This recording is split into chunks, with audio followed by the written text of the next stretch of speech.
Hello students, welcome to lighting tutorials. मैं हूं Amit sir. This is part 3 of class 10 history, the rise of nationalism in Europe. Last two part में क्या हुआ हम लोग उसका ब्रीफ बताते हैं। For more details please watch last two parts. तो लास्ट टू पार्ट में हम लोग ने क्या देखा, नेशनलिज्म क्या होता है, मतलब देशभक्ति की भावना क्या होता है। फिर हम लोगों ने देखा 1848 में फ्रेडरिक सोरियो, एक फ्रेंच आर्टिस्ट, उसने एक ड्रीम विजुलाइज किया कि कैसा democratic and social Republic country होना चाहिए। तो उसने क्या क्या बताया हम लोग ने लास्ट पार्ट 1 में डिस्कस कर लिए हैं। देन हम लोगों ने डिस्कस किया French revolution and idea of nation, जो कि 1789 में हुआ था अगेंस्ट मोनार्ची। तो मोनार्ची के अगेंस्ट हम लोग ना फ्रेंच रिवॉल्यूशन कैसे स्टार्ट हुआ 1789 में। देन हम लोगों ने देखा की ट्रांसफॉर्मेशन क्या था फ्रेंच रिवॉल्यूशन में। पहला था चेंज इन पावर, कि किंग से फ्रेंच पीपल को पावर देना। देन था नेशनलिस्ट आइडिया, मतलब आइडिया ऑफ फादरलैंड के प्रति प्यार की भावना। देन सिंबॉलिक चेंजेस, मतलब जो भी ओल्ड फ्लैग था उसको रिप्लेस करके ट्राई कलर लाना। फिर हम लोगों ने जाना स्टूडेंट्स स्प्रेड ऑफ नेशनलिज्म, कि नेशनलिज्म को कैसे स्प्रेड किया बाय आर्मीज़। फिर हम लोग ने देखा नेपोलियन जब आया इन 1804 में, तो उसने अपना सिविल कोड लाया। तो जो भी रिवॉल्यूशन चल रहा था डेमोक्रेसी के लिए, उसने हटा के अपना सिविल कोड लाया। उसमें उसने उसका कुछ प्रॉन्स था, कुछ कॉन्स था भी था। जैसे उसने कुछ एडमिनिस्ट्रेटिव मेजर सिंप्लीफाइड किया, टुक अवे पॉलिटिकल फ्रीडम कर दिया। कॉन्स था जैसे इंक्रीज टैक्स किया, उसने फोर्स किया फ्रेंच आर्मी में उसको भर्ती करने के लिए। फिर स्टूडेंट्स हम लोगों ने देखा इंपॉर्टेंट फैक्टर क्या था which led to rise of nationalism.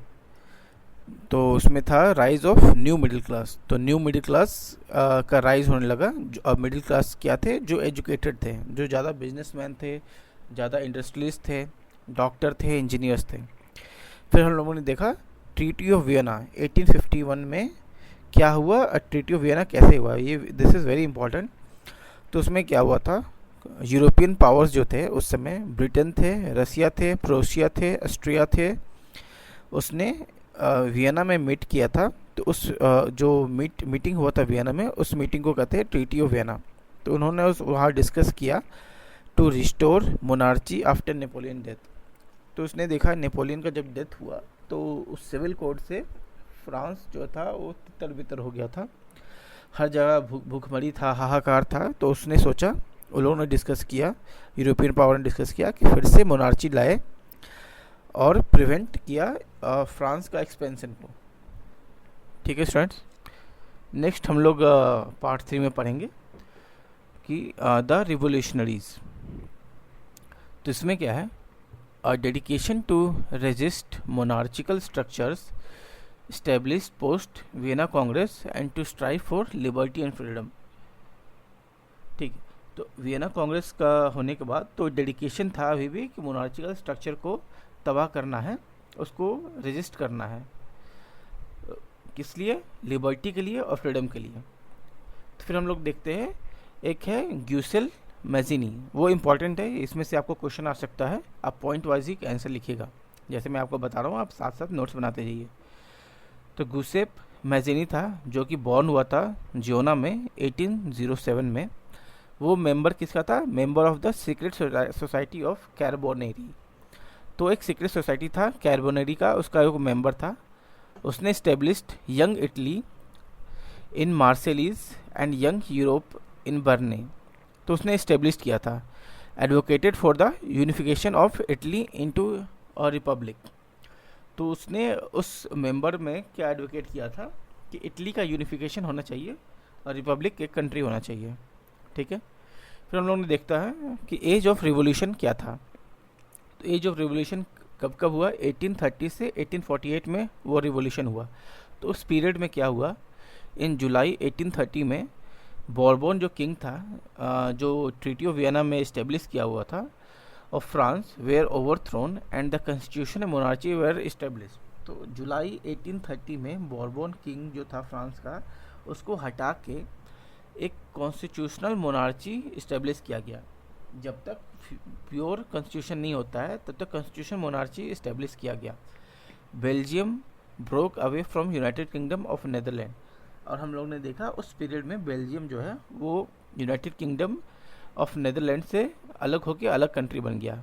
Greeks fought for independence in 1821, और उसी टाइम पे ग्रीक्स अपना इंडिपेंडेंस के लिए फाउट किया।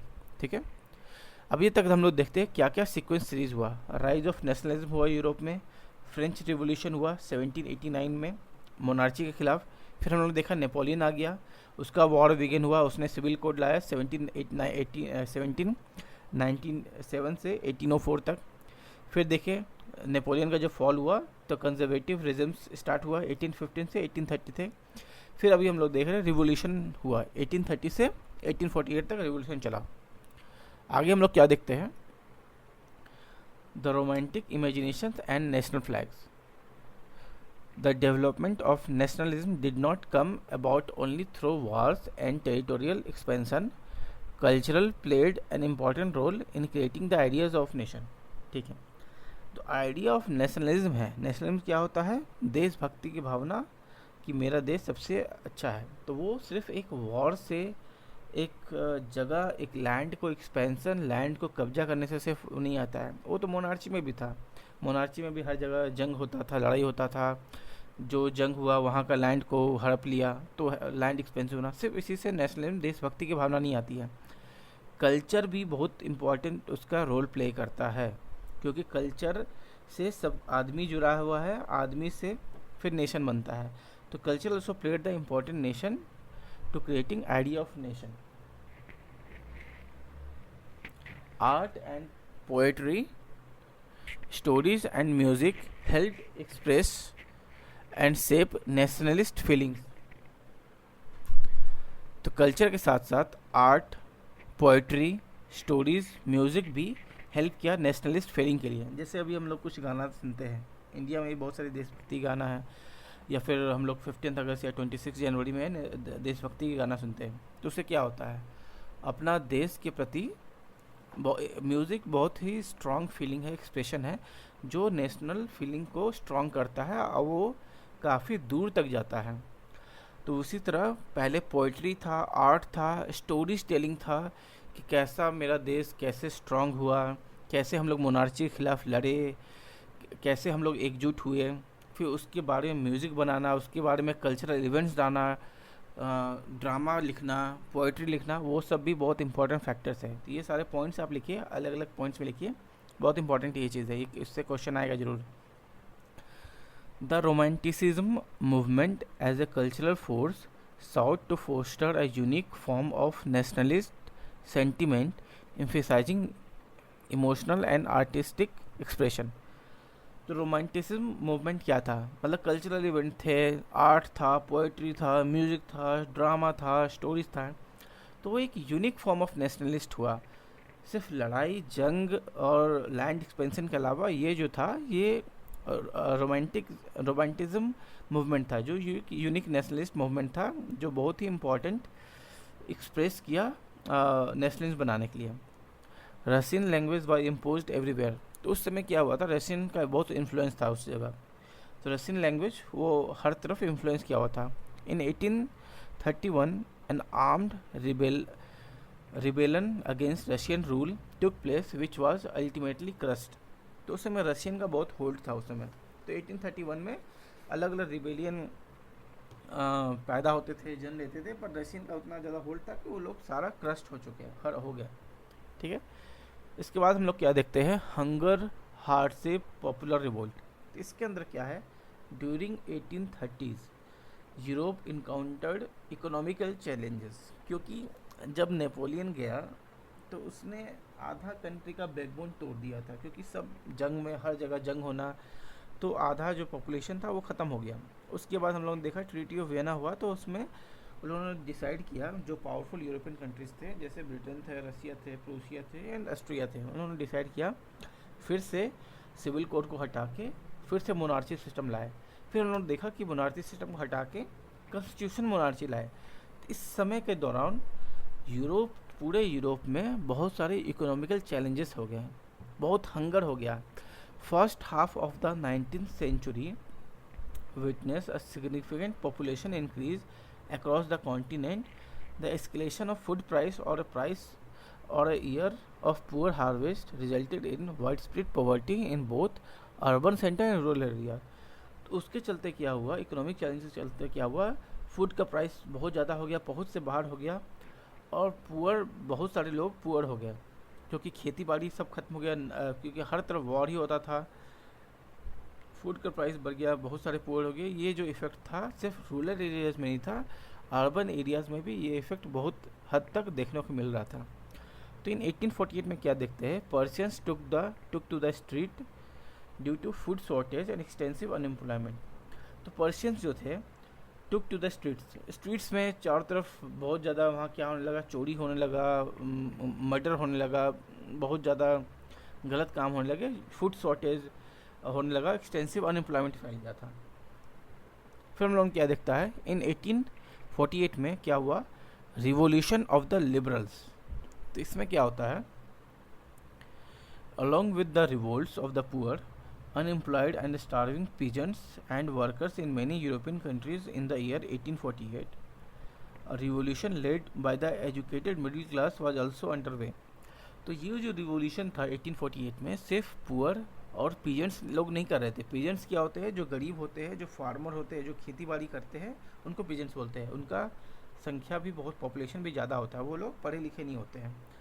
तो वो लोग में क्या हुआ, वो लोग में पुअर भूखमरी ज़्यादा फैल गया, अनएम्प्लॉयमेंट ज़्यादा, वो लोग स्टार्व करने लगे. स्टार्विंग क्या होता है, खाना के लिए तरसना, खाना पीना नहीं था. तो पूरा यूरोपियन कंट्रीज़ में 1848 में बहुत ही भयानक भूखमरी फैला हुआ था. तो इसमें सिर्फ पीजेंट्स लोग नहीं थे, जो फार्मर्स लोग थे, बस वही लोग नहीं थे.